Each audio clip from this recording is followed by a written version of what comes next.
बांग्लादेश में एक बार फिर हिंसा का दौर शुरू हो गया है। रविवार को ढाका समेत कई जगहों पर शेख हसीना सरकार के तत्काल इस्तीफे की मांग को लेकर प्रदर्शन हुए। प्रदर्शनकारियों और पुलिस के बीच हुई हिंसक झड़प में अब तक 91 से ज्यादा लोगों के मारे जाने की खबर है। हालात को देखते हुए सरकार ने देश भर में कर्फ्यू लगा दिया है। इंटरनेट सेवाएं भी बंद कर दी गई हैं। बांग्लादेश में ताजा हालात क्या हैं, पूरी डिटेल इस रिपोर्ट में देखिए।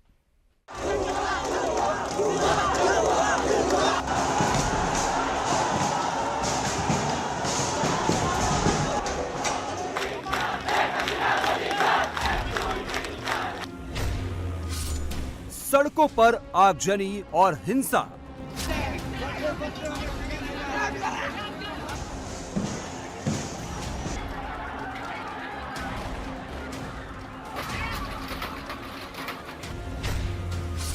गोलीबारी, नारेबाजी और खून खराबा।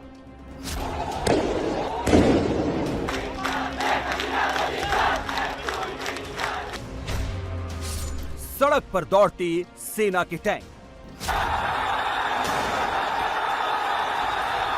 यूनिवर्सिटी के ऊपर से उठता धुएं का गुबार। ये तस्वीर मिडिल ईस्ट की नहीं है, बल्कि पड़ोसी मुल्क बांग्लादेश की है।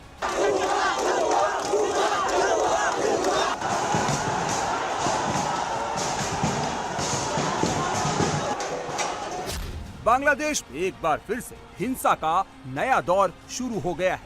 आखिर बांग्लादेश में ये हालात फिर से क्यों बन गए? क्यों एक बार फिर हिंसा की आग भड़क उठी? बताएंगे। उससे पहले सुलगते बांग्लादेश की कुछ तस्वीरें देखिए। ये तस्वीर बांग्लादेश की राजधानी ढाका की है। रविवार को ढाका की सड़कों पर हिंसा का तांडव दिखा। सड़कों पर जगह जगह गाड़ियां जल रही हैं। प्रदर्शनकारियों ने एम्बुलेंस में भी तोड़फोड़ की। प्रदर्शनकारी यही नहीं रुके। बंगबंधु शेख मुजीब मेडिकल यूनिवर्सिटी में भी आगजनी हुई। यूनिवर्सिटी की छत से उठते धुएं का गुबार आप देख सकते हैं। ढाका में चारों तरफ हालात ऐसे ही भयावह हैं। हर ओर तबाही का मंजर नजर आ रहा है।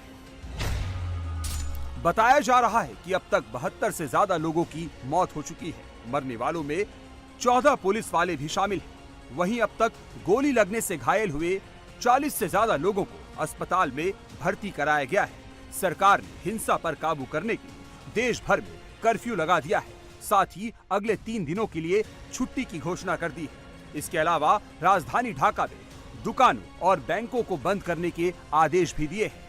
हिंसा को काबू करने के लिए सरकार ने इंटरनेट बंद कर दिया है। साथ ही फेसबुक, व्हाट्सएप, इंस्टाग्राम और एक्स जैसे सोशल मीडिया प्लेटफॉर्म पर भी रोक लगा दी है। दरअसल बांग्लादेश में अब बात आरक्षण से आगे निकलकर प्रधानमंत्री शेख हसीना के इस्तीफे तक पहुंच गई है। प्रदर्शनकारी तत्काल शेख हसीना के इस्तीफे की मांग कर रहे हैं। এই বাংলাদেশ আজকের এই সিচুয়েশন, এই হত্যাযজ্ঞ, এটা আপনাদের কারণে এবং আপনাদের ব্যর্থতার কারণে। এটা আপনারাই করতেছেন। আপনারা যদি সঠিক বিচারটা করতেন, শুরু থেকে যদি এটা মেনে নিতেন, তাহলে এত কিছু কোনোদিন হইতো না। এত অতিষ্ঠ, এত তিক্ততা, এত মানুষের দেয়ালে পিঠে।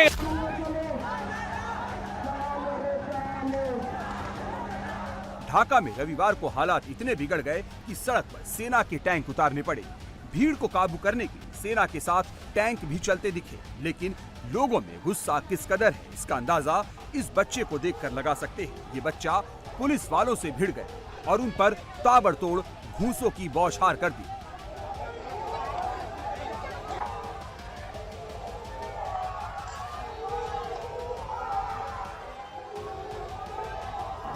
प्रदर्शनकारियों ने रविवार को कई जगह चक्का जाम किया। उन्हें हटाने के लिए पुलिस ने आंसू गैस और स्मोक ग्रेनेड का इस्तेमाल किया। उधर national committee on security affairs की बैठक में पीएम शेख हसीना ने कहा है कि जो देश में प्रदर्शन कर रहे हैं वो छात्र नहीं बल्कि आतंकी हैं। शेख हसीना की पार्टी आवामी लीग के ऑफिशियल ट्विटर हैंडल से एक वीडियो पोस्ट किया गया है, जिसमें बताया गया है कि हिंसा फैलाने वाले ये लोग बीएनपी और जमात के चरमपंथी हैं।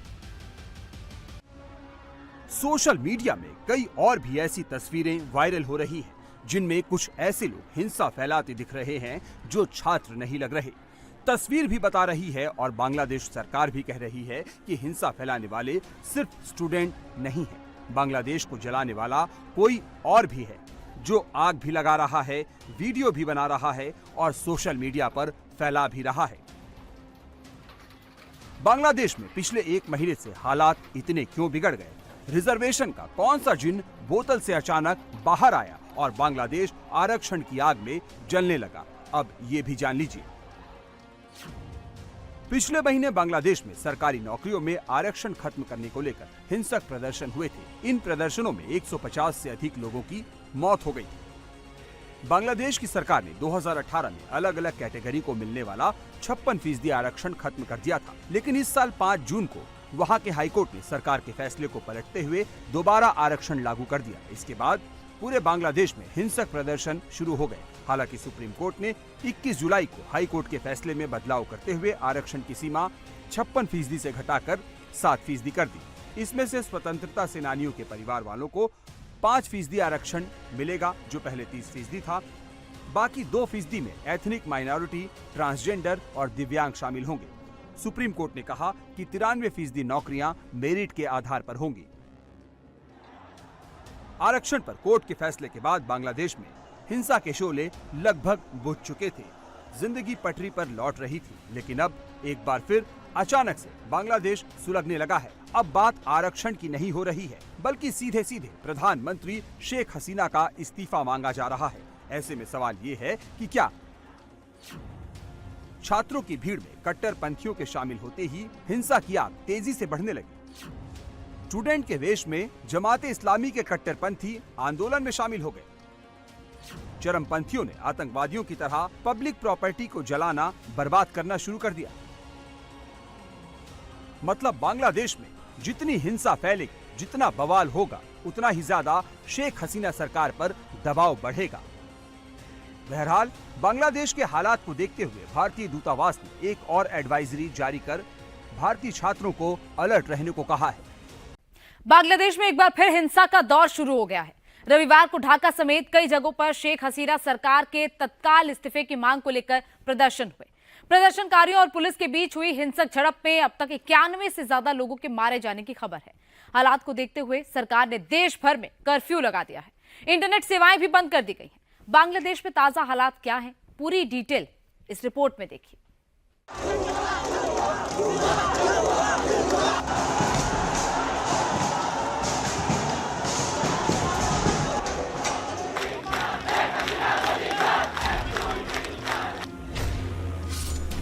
सड़कों पर आगजनी और हिंसा।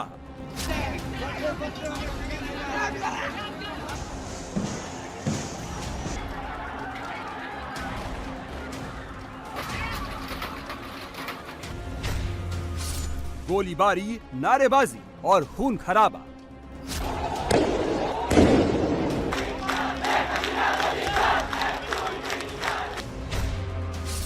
सड़क पर दौड़ते सेना के टैंक। यूनिवर्सिटी के ऊपर से उठता धुएं का गुबार। ये तस्वीर मिडिल ईस्ट की नहीं है, बल्कि पड़ोसी मुल्क बांग्लादेश की है।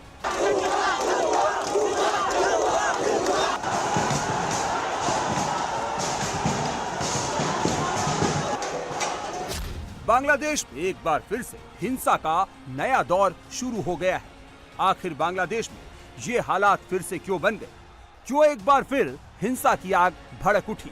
बताएं, उससे पहले सुलगते बांग्लादेश की कुछ तस्वीरें देखिए। ये तस्वीर बांग्लादेश की राजधानी ढाका की है। रविवार को ढाका की सड़कों पर हिंसा का तांडव दिखा। सड़कों पर जगह जगह गाड़ियां जल रही हैं। प्रदर्शनकारियों ने एम्बुलेंस में भी तोड़फोड़ की।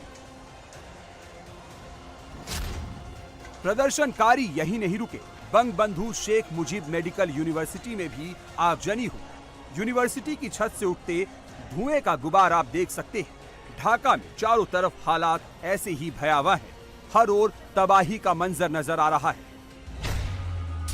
बताया जा रहा है कि अब तक 72 से ज्यादा लोगों की मौत हो चुकी है। मरने वालों में 14 पुलिस वाले भी शामिल हैं। वहीं अब तक गोली लगने से घायल हुए 40 से ज्यादा लोगों को अस्पताल में भर्ती कराया गया है।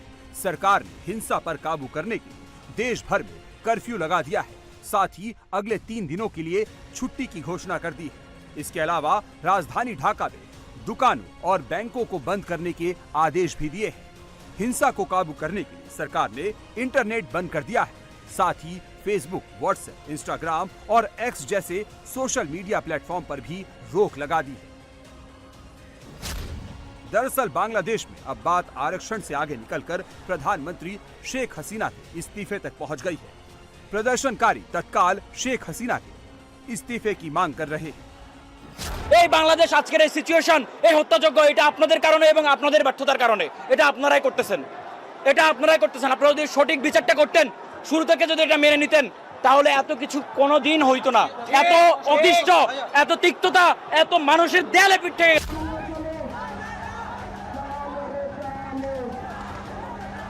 ढाका में रविवार को हालात इतने बिगड़ गए कि सड़क पर सेना के टैंक उतारने पड़े। भीड़ को काबू करने के लिए सेना के साथ टैंक भी चलते दिखे, लेकिन लोगों में गुस्सा किस कदर है इसका अंदाजा इस बच्चे को देखकर लगा सकते हैं। ये बच्चा पुलिस वालों से भिड़ गए और उन पर ताबड़तोड़ घूंसों की बौछार कर दी।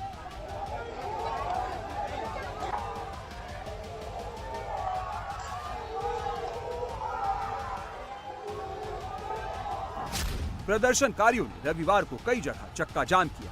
उन्हें हटाने के लिए पुलिस ने आंसू गैस और स्मोक ग्रेनेड का इस्तेमाल किया। उधर national committee on security affairs की बैठक में पीएम शेख हसीना ने कहा है कि जो देश में प्रदर्शन कर रहे हैं वो छात्र नहीं बल्कि आतंकी है। शेख हसीना की पार्टी आवामी लीग के ऑफिशियल ट्विटर हैंडल से एक वीडियो पोस्ट किया गया है, जिसमें बताया गया है कि हिंसा फैलाने वाले ये लोग बीएनपी और जमात के चरमपंथी हैं। सोशल मीडिया में कई और भी ऐसी तस्वीरें वायरल हो रही हैं, जिनमें कुछ ऐसे लोग हिंसा फैलाते दिख रहे हैं जो छात्र नहीं लग रहे। तस्वीर भी बता रही है और बांग्लादेश सरकार भी कह रही है कि हिंसा फैलाने वाले सिर्फ स्टूडेंट नहीं है, बांग्लादेश को जलाने वाला कोई और भी है जो आग भी लगा रहा है, वीडियो भी बना रहा है और सोशल मीडिया पर फैला भी रहा है। बांग्लादेश में पिछले 1 महीने से हालात इतने क्यों बिगड़ गए? रिजर्वेशन का कौन सा जिन बोतल से अचानक बाहर आया और बांग्लादेश आरक्षण की आग में जलने लगा? अब ये भी जान लीजिए। पिछले महीने बांग्लादेश में सरकारी नौकरियों में आरक्षण खत्म करने को लेकर हिंसक प्रदर्शन हुए थे। इन प्रदर्शनों में 150 से अधिक लोगों की मौत हो गई। बांग्लादेश की सरकार ने 2018 में अलग अलग कैटेगरी को मिलने वाला 56% आरक्षण खत्म कर दिया था, लेकिन इस साल 5 जून को वहां के हाईकोर्ट ने सरकार के फैसले को पलटते हुए दोबारा आरक्षण लागू कर दिया। इसके बाद पूरे बांग्लादेश में हिंसक प्रदर्शन शुरू हो गए। हालांकि सुप्रीम कोर्ट ने 21 जुलाई को हाई कोर्ट के फैसले में बदलाव करते हुए आरक्षण की सीमा 56% से घटाकर 7% कर दी। इसमें से स्वतंत्रता सेनानियों के परिवार वालों को 5% आरक्षण मिलेगा, जो पहले 30% था। बाकी 2% में एथनिक माइनॉरिटी, ट्रांसजेंडर और दिव्यांग शामिल होंगे। सुप्रीम कोर्ट ने कहा कि 93% नौकरियां मेरिट के आधार पर होंगी। आरक्षण पर कोर्ट के फैसले के बाद बांग्लादेश में हिंसा के शोले लगभग बुझ चुके थे। जिंदगी पटरी पर लौट रही थी, लेकिन अब एक बार फिर अचानक से बांग्लादेश सुलगने लगा है। अब बात आरक्षण की नहीं हो रही है, बल्कि सीधे सीधे प्रधानमंत्री शेख हसीना का इस्तीफा मांगा जा रहा है। ऐसे में सवाल ये है कि क्या छात्रों की भीड़ में कट्टरपंथियों के शामिल होते ही हिंसा की आग तेजी से बढ़ने लगी? स्टूडेंट के वेश में जमाते इस्लामी के कट्टरपंथी आंदोलन में शामिल हो गए। चरमपंथियों ने आतंकवादियों की तरह पब्लिक प्रॉपर्टी को जलाना, बर्बाद करना शुरू कर दिया। मतलब बांग्लादेश में जितनी हिंसा फैलेगी, जितना बवाल होगा, उतना ही ज्यादा शेख हसीना सरकार पर दबाव बढ़ेगा। बहरहाल बांग्लादेश के हालात को देखते हुए भारतीय दूतावास ने एक और एडवाइजरी जारी कर भारतीय छात्रों को अलर्ट रहने को कहा है।